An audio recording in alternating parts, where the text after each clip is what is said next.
Hi ನಮಸ್ಕಾರ, welcome to Kavya ಸೋಮ್ಲಿತಾ channel. ಯಾರ್ಯಾರೆಲ್ಲ ನನ್ನ channel first time ನೋಡ್ತಾ ಇದ್ದೀರೋ ಈ ವಿಡಿಯೋ ಇಷ್ಟ ಆದರೆ ಲೈಕ್ ಮಾಡಿ, ಶೇರ್ ಮಾಡಿ, ಸಬ್ಸ್ಕ್ರೈಬ್ ಮಾಡೋದು ಮಾತ್ರ ಮರಿಬೇಡಿ ಅಂತ ಹೇಳ್ತಾ ಇವತ್ತಿನ ವಿಡಿಯೋದೊಳಗಡೆ ಹೋಗೋಣ. ಇದು ಮಂಗಳವಾರ ಮತ್ತು ಬುಧವಾರದ ವಿಡಿಯೋ, ಮೇ 14ನೇ ತಾರೀಕು ಮತ್ತು 15ನೇ ತಾರೀಕು ವಿಡಿಯೋ. ನಮ್ಮ ಮನೆಯಲ್ಲಿ ಬಾಲ್ಕನಿಲಿ ಬೆಳೀತಾ ಇರೋ ಮಶ್ರೂಮ್ದು ವೀಡಿಯೋಸ್ನ ತೋರಿಸ್ತಾ ಇದ್ದೀನಿ. ಇದೇ 60 ಬ್ಯಾಗಿಂದ ನನಗೆ ಸಮ್ಮರ್ ಟೈಮು ಬಿಸಿಲು ಕಾಲದಲ್ಲಿ 3/4 kg ಮಶ್ರೂಮ್ ಅಷ್ಟೇ ಸಿಕ್ಕಿತ್ತು. ಒಂದ್ಸಲಿ ಅರ್ಧ kg ಮತ್ತು ಒಂದ್ಸಲಿ 1/4 kg. ಇವಾಗ ರೀಸೆಂಟ್ ಟೈಮು ಈ ಮೇ ಮಂತಿಂದ ನಾನು 1-1.5 kg ಮಶ್ರೂಮ್ ತೆಗಿತಾ ಇದ್ದೀನಿ. ಮಂಗಳವಾರ ಬಂದು ನಾನು ಮಶ್ರೂಮ್ನ ಯಾವುದೇ ರೀತಿ ಹಾರ್ವೆಸ್ಟ್ ಮಾಡಲಿಲ್ಲ. ಜಸ್ಟು ಬಂದು ನಾನು ವಾಟ್ರ್ ಹಾಕ್ಬಿಟ್ಟು ಸುಮ್ಮನೆ ಅದೇ. ಈ ವಿಷಯ ಹೇಳಲೇಬೇಕು, 2 ತಿಂಗಳ ಹಿಂದೆ ಬ್ಯಾಗ್ಸು ಅಂತ ಹೇಳಿದ್ನಲ್ಲ, ಈ 2 ತಿಂಗಳಲ್ಲಿ ನನಗೆ ಮಶ್ರೂಮ್ ಬರಲಿಲ್ಲ ಅಂದರೂ ಆ 3/4 kg ಮಶ್ರೂಮ್ ಬಂದಿದ್ದರೂ ಸಹ ಪ್ರತಿದಿನ ನಾನು ಮಶ್ರೂಮ್ಗೆ 3-4 ಸಲ ಬ್ಯಾಗ್ಸ್ಗೆಲ್ಲ ನೀರು ಹಾಕ್ತಾನೇ ಇದ್ದೆ. ತುಂಬ ಅಂದರೆ ಈ ಸಲಿನೇ ಅನ್ಕೊತೀನಿ ತುಂಬ ಟೆಂಪ್ರೇಚರ್ ಜಾಸ್ತಿ ಆಗಿ ಮಶ್ರೂಮೇ ಬರ್ತಾ ಇಲ್ದಿರೋದು. ಫುಲ್ಲು ಅಂದರೆ ಡಿಸ್ಟರ್ಬು ಆಗ್ತಿತ್ತು, ಯಾಕೆಂದರೆ ಬ್ಯಾಗ್ಸು ವೀಡಿಯೋಸು ಮಾಡಲಿಲ್ಲ ನಾನು. ಈ ಬ್ಯಾಗ್ಸಲ್ಲಿ ಯಾವುದೇ ರೀತಿ ಫ್ರೂಟಿಂಗ್ ಇಲ್ದಿರ ಮಿಲ್ಕಿ ಮಶ್ರೂಮ್ ಆಗಲಿ, ಆಯಿಸ್ಟರ್ ಮಶ್ರೂಮ್ ಆಗಲಿ ಯಾವುದೂ ಫ್ರೂಟಿಂಗ್ ಕೊಡ್ತಾ ಇರಲಿಲ್ಲ. ಸುಮ್ಮನೆ ನಾನು ಡೈಲಿ ನೀರು ಹಾಕ್ತಾನೆ ಇರ್ತಿದ್ದೆ. ಹಾಕಿರೋ ಡೈಲಿ ಎಫರ್ಟ್ಗೆ ಇವಾಗ ನನಗೆ ರಿಸಲ್ಟ್ ತೋರಿಸ್ತಾ ಇದೆ ಅಂತ ಹೇಳ್ಬೋದು.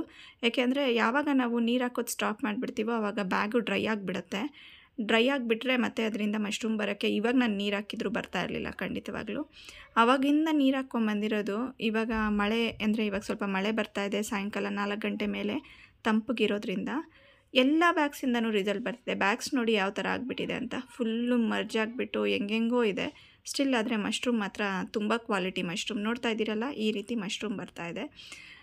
2 ತಿಂಗಳು ನಾನು ಕಂಟಿನ್ಯೂಸ್ ಆಗಿ ನೀರು ಹಾಕಿ ನೋಡ್ಕೊಂಡಿರೋದು ಪ್ರತಿಫಲ ಇವಾಗ ತೋರಿಸ್ತಾ ಇದೆ. ಪ್ರತಿದಿನ ಸಿಗ್ತಾಯಿದೆ ಮಶ್ರೂಮು ಅಂತ ಹೇಳ್ಬೋದು. ಮಂಗಳವಾರ ನಾನೇ ಹಾರ್ವೆಸ್ಟ್ ಮಾಡಲಿಲ್ಲ, ಏಕೆಂದರೆ ಸ್ವಲ್ಪ ದೊಡ್ಡದಾಗಲಿ ಅಂತ. ಆಲ್ರೆಡಿ ನಾನು ಹೇಳಿದ್ನಲ್ಲ, ಬ್ಯಾಗ್ಸ್ ಎಲ್ಲ ಮಶ್ರೂಮ್ ಬರ್ದಿರ ಸ್ವಲ್ಪ ಲಾಸಲ್ಲಿದ್ನಲ್ಲ, ಸ್ವಲ್ಪ ದೊಡ್ಡದಾದ್ಮೇಲೆ ಮಶ್ರೂಮ್ ತೆಗೆದ್ರೆ ವೆಯ್ಟ್ ಚೆನ್ನಾಗಿ ಬರುತ್ತೆ. ಸ್ಟೆಮ್ ವೆಯ್ಟು, ಫ್ಲವರ್ ವೆಯ್ಟ್ ಎಲ್ಲ ಜಾಸ್ತಿ ಚೆನ್ನಾಗಿ ಬಂದರೆ ನನಗೆ ಅಮೌಂಟು ಚೆನ್ನಾಗಿ ಬರುತ್ತಲ್ಲ, ಅದಕ್ಕೋಸ್ಕರ ಮಶ್ರೂಮು ಹಾರ್ವೆಸ್ಟಿಂಗ್ ಸ್ಟೇಜ್ ಸ್ವಲ್ಪ ದಾಟಿದ್ರೂ ಪರವಾಗಿಲ್ಲ ಅಂತ ಸ್ವಲ್ಪ ದೊಡ್ಡದಾಗೋವರೆಗೂ ಇಟ್ಕೊಂಡಿದ್ದೆ ಈ ಸಲ. ಆಲ್ರೆಡಿ ನಾನು ಈ ವಿಡಿಯೋ ಅಂದರೆ ನಾನು ಏನು ಇವಾಗ ನಿಮಗೆ ವಿಡಿಯೋ ಅಪ್ಲೋಡ್ ಮಾಡ್ತಾಯಿದ್ದೀನಿ ಯೂಟ್ಯೂಬಲ್ಲಿ, ಇದೇ ವಿಡಿಯೋನ ನಾನು ವಾಟ್ಸಪ್ಪಲ್ಲಿ ಸಹ ಶೇರ್ ಮಾಡ್ತೀನಿ. ಸ್ವಲ್ಪ ಅಂದರೆ ಶಾರ್ಟ್ ಥರ ಮಶ್ರೂಮ್ ಬೇಕಿರೋರು ಅದ್ರ ಮುಖಾಂತರ ನನಗೆ ಆರ್ಡರ್ ಮಾಡ್ತಾರೆ.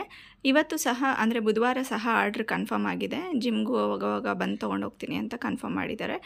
ಕ್ಲೀನ್ ಮಾಡಿ ನಾನು ಎತ್ತಿಟ್ಬಿಟ್ಟಿದ್ದೀನಿ ಆಲ್ರೆಡಿ ಫ್ರಿಜ್ಜಲ್ಲಿ. ಇದು ವಿಷಯ ಬಿಟ್ಟು ಇನ್ನು ಅಂದರೆ ಜಗದೀಶ್ ಅನ್ನೋರೊಬ್ಬರು ನನಗೆ ಕಮೆಂಟ್ ಹಾಕಿದ್ರು ಪ್ರೀವಿಯಸ್ ವೀಡಿಯೋಗೆ. ಏನಂದರೆ ಅವರು ಡಿಸ್ಟ್ರಿಬ್ಯೂಷನ್ ಮಾಡ್ತಾಯಿದ್ದಾರಂತೆ, ಅಂದರೆ ಮಶ್ರೂಮ್ನ ಬೈ ಮಾಡ್ಕೊತಾರಂತೆ ಅವರು ಧರ್ಮಸ್ಥಳದಲ್ಲಿ. ಹಾಸನದಲ್ಲಿರೋರು ಮತ್ತು ಧರ್ಮಸ್ಥಳದಿಂದ ಅಂತೆ ಅವರು. ಯಾರಿಗಾದರೂ ಮಶ್ರೂಮ್ ಗ್ರೋವರ್ಸ್ಗೆ ಮಶ್ರೂಮ್ ಅವ್ರ ನಂಬರ್ ಬೇಕಿದೆ ಅಂದರೆ ಕೆಳ್ಕಂಡ ನಂಬರ್ಗೆ ಕಾಂಟ್ಯಾಕ್ಟ್ ಮಾಡಿ. ಅವ್ರು ವಾಟ್ಸಪ್ಪಲ್ಲಿ ಮೆಸೇಜ್ ಮಾಡಿದ್ದಾರೆ. ಅವ್ರ ನಂಬರ್ನ ನಿಮಗೆ ಶೇರ್ ಮಾಡ್ತೀನಿ. ಗ್ರೋವರ್ಸ್ಗೆ ಯಾರಿಗಾದರೂ ಅವರ ನಂಬರ್ ಬೇಕಿದೆ ಅಂದರೆ ಡಿಸ್ಟ್ರಿಬ್ಯೂಟರು ಧರ್ಮಸ್ಥಳ ಮತ್ತು ಹಾಸನ ಕಡೆ ಇರೋರಿಗೆ ಈ ಡಿಸ್ಟ್ರಿಬ್ಯೂಟರ್ ಹೆಲ್ಪ್ ಆಗ್ತಾರೆ ನನಗೆ ಮಶ್ರೂಮ್ ಸೇಲ್ ಮಾಡೋದಕ್ಕೆ ಅಂತ ಅಂದ್ಕೊಂಡ್ರೆ ಕೆಳ್ಕಂಡ ನಂಬರ್ಗೆ ಕಾಂಟ್ಯಾಕ್ಟ್ ಮಾಡಿ ಅವ್ರ ನಂಬರ್ ಕೊಡ್ತೀನಿ ಅಂತ ಈ ಇನ್ಫಾರ್ಮೇಷನ್ ಕೊಡ್ತಾ, ಇದು ನನ್ನ ಮಿಲ್ಕಿ ಮಶ್ರೂಮು ಸಹ ಬರ್ತಾಯಿದೆ ಆಲ್ರೆಡಿ. ಮಿಲ್ಕಿ ಮಶ್ರೂಮ್ ಅಂತೂ ಲಾಸ್ಟ್ ಟೈಮ್ಗಿಂತ ಈ ಟೈಮ್ ಕಮ್ಮಿ ಬಂದಿತ್ತು ಅಂತ ಹೇಳಿದ್ನಲ್ಲ ಲಾಸ್ಟ್ ವೀಡಿಯೋದಲ್ಲಿ. ಇವಾಗ ತುಂಬ ಚೆನ್ನಾಗಿ ಬರ್ತಾಯಿದೆ ಬ್ಯಾಗ್ಸಲ್ಲಿ, ನೀವೇ ನೋಡಿದ್ರಲ್ಲ. ಪ್ರೀವಿಯಸ್ ಅಂದರೆ ಲಾಸ್ಟ್ ಇಯರ್ ವೀಡಿಯೋಗಳಲ್ಲಿಗಿಂತ ಈ ಸಲ ತುಂಬ ಚೆನ್ನಾಗಿ ಬಂದಿದೆ. ಬಾಲ್ಕನಿಲಿ ಬೆಳೀತಾ ಇರೋದಲ್ಲ ಮಶ್ರೂಮು, ಹ್ಯೂಮಿಡಿಟಿ ಕಾಪಾಡೋದು ತುಂಬ ಕಷ್ಟ. ಬಟ್ ಇವಾಗ ಮಳೆಗಾಲ ಸ್ಟಾರ್ಟ್ ಆಗಿಬಿಟ್ಟಿರೋದ್ರಿಂದ ಆಟೋಮೆಟಿಕ್ಲಿ ಹ್ಯೂಮಿಡಿಟಿ ಮೇಂಟೈನ್ ಆಗಿ ಹೋಗ್ತಾಯಿದೆ. ಮಶ್ರೂಮ್ ಚೆನ್ನಾಗಿ ಬರ್ತಿದೆ, ಅದೊಂದು ಖುಷಿ ವಿಷಯ. ಇಲ್ಲಿ ಬಂದು ನಾನು ಮಶ್ರೂಮ್ ಹಾರ್ವೆಸ್ಟ್ ಮಾಡಿದ್ನಲ್ಲ, ಅದನ್ನು ಕ್ಲೀನಿಂಗ್ ಪ್ರೊಸೆಸ್ನ ಇಲ್ಲಿ ಮಾಡ್ತಾಯಿದ್ದೀನಿ.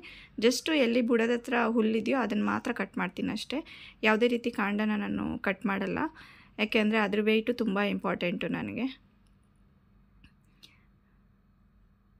ಇಲ್ಲಿ ಬಂದು ಟೋಟಲಾಗಿ 1 kg 200 ಗ್ರಾಮ್ ಅಷ್ಟು ಬಂದಿತ್ತು. 200 ಗ್ರಾಮ್ ನನಗೆ ಅಂತ ಇಟ್ಕೊಂಡೆ, 1 kg ಅಷ್ಟು ನಾನು ಸೇಲ್ಗೆ ಅಂತ ಇವತ್ತು ಕ್ಲೀನ್ ಮಾಡಿ ಇಡ್ತಾಯಿದ್ದೀನಿ.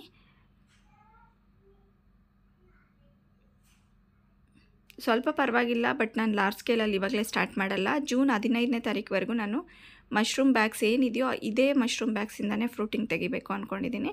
ಯಾಕೆಂದರೆ ಆಲ್ರೆಡಿ ನಾನು ಹಾಕಿರೋ ಇನ್ವೆಸ್ಟ್ಮೆಂಟ್ಗೆ ರಿಟರ್ನ್ಸು ಚೆನ್ನಾಗಿ ಬರೋವರೆಗೂ ಆ ಬ್ಯಾಗ್ಸಿಂದ ತೆಗಿಯೋಣ ಅಂತ. ಸ್ಪಾನ್ ರನ್ನಿಂಗ್ ರೂಮಲ್ಲಿ ಇನ್ನೂ ಬ್ಯಾಗ್ಸ್ ಇದೆ, ಅದನ್ನೆಲ್ಲ ಜೂನ್ 15th ನಂತರ ನಾನು ಶಿಫ್ಟ್ ಮಾಡ್ತೀನಿ ಫ್ರೂಟಿಂಗ್ ರೂಮ್ಗೆ. ಅದುವರೆಗೂ ಇದೇ ಬ್ಯಾಗ್ಸಿಂದ ನಾನು ಫ್ರೂಟಿಂಗ್ ತೆಗಿತೀನಿ, ಇರೋ ಬ್ಯಾಗ್ಸಿಂದನೇ. ಮಿಲ್ಕಿನೂ ಇವಾಗ ಚೆನ್ನಾಗಿ ಬರೋಕ್ಕೆ ಸ್ಟಾರ್ಟ್ ಆಗಿದೆ, ಆಯಿಸ್ಟರು ಬರೋಕ್ಕೆ ಸ್ಟಾರ್ಟ್ ಆಗಿದೆ, ಡೈಲಿ ಸಿಗ್ತಾ ಇದೆ.